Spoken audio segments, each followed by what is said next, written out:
कि इतिहास में कभी नहीं हुआ कि एक सिटिंग चीफ मिनिस्टर बेल पाने के बाद, जेल से निकल जाने के बाद खुद ये ऐलान कर रहा है कि अगर मुझे ईमानदार मानते हैं तो मुझे वोट दीजिएगा। देश में बहुत सारे चुनाव लड़े जाते हैं, लड़े गए हैं। जाति के नाम पे चुनाव लड़े जाते हैं, धर्म के नाम पे चुनाव लड़े जाते हैं, भाषा के नाम पे चुनाव लड़े जाते हैं।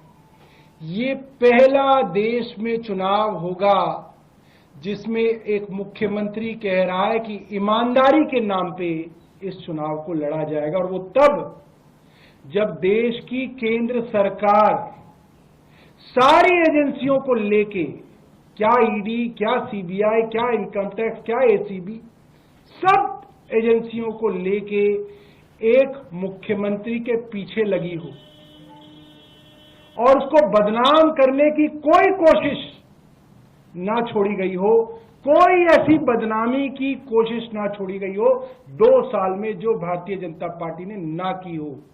उसके बावजूद उस मुख्यमंत्री का विश्वास अपनी जनता पे है और अपनी ईमानदारी पे है कि वो मुख्यमंत्री कह रहा है कि मेरी ईमानदारी पे वोट दीजिएगा। ये मुझे लगता है कि अपने आप में एक बहुत बड़ी ऐतिहासिक घटना है जो यहां पे हो रही है। अब दिल्ली के लोग क्या कह रहे हैं,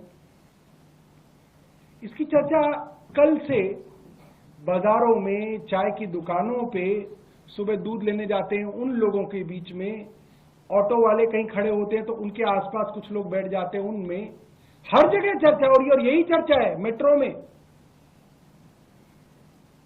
कि प्रधानमंत्री मोदी ने अपनी सरकार और अपनी एजेंसियों द्वारा जो षड्यंत्र रचा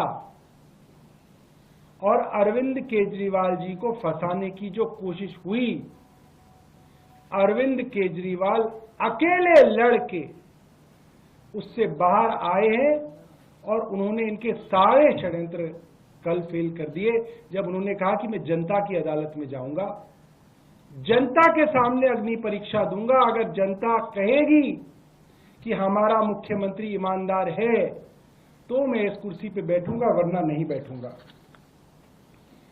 आज सुबह बाल लंबे हो रहे थे तो बाल कटाने सुबह सुबह में निकला। अब क्या है, 10 बजे से पहले मैंने देखा हेयर सैलून खुलते नहीं है, तो मैं 9:30 बजे पहुंच गया। तो उसने बोला कि आने वाले हैं, तो मैं वहां बैठ गया। तो वहां पे कई लोग जो है आसपास के जो है बाहर खड़े हुए थे और लोग बात कर रहे थे, चर्चा कर रहे थे, और हर आदमी इस बात को कह रहा था कि साहब चुनाव कब होंगे, चुनाव जल्दी कराओ। दिल्ली के लोगों के अंदर ऐसी उत्सुकता है कि चुनाव हो और हम वोट डाल के अरविंद केजरीवाल को कल ही दोबारा मुख्यमंत्री बने, ऐसी बेसब्री है आज दिल्ली की जनता के बीच में। एक आदमी वहां पे बैठा था, वो बोला, सर मुख्यमंत्री जी ने बहुत अच्छा किया कि जेल में रह के रिजाइन नहीं किया। अगर जेल में रह के रिजाइन करते तो भारतीय जनता पार्टी कहती कि हमारे दबाव में रिजाइन करना पड़ गया। मुख्यमंत्री जेल से बाहर आए और खुद अपनी मर्जी से रिजाइन किया। ये मुख्यमंत्री जी ने बहुत बड़ा काम किया। एक और वहां पे व्यक्ति थे, वो ये बात कर रहे थे, मैंने अभी फोन पे उनसे पूछा, तो वे रहते तो हमारे ग्रेटर कैलाश में, मगर दुकान उनकी लाजपत नगर में। तो कह रहे थे कि सर लाजपत नगर के भी जो दुकानदारों का ग्रुप है जिसमें अधिकतर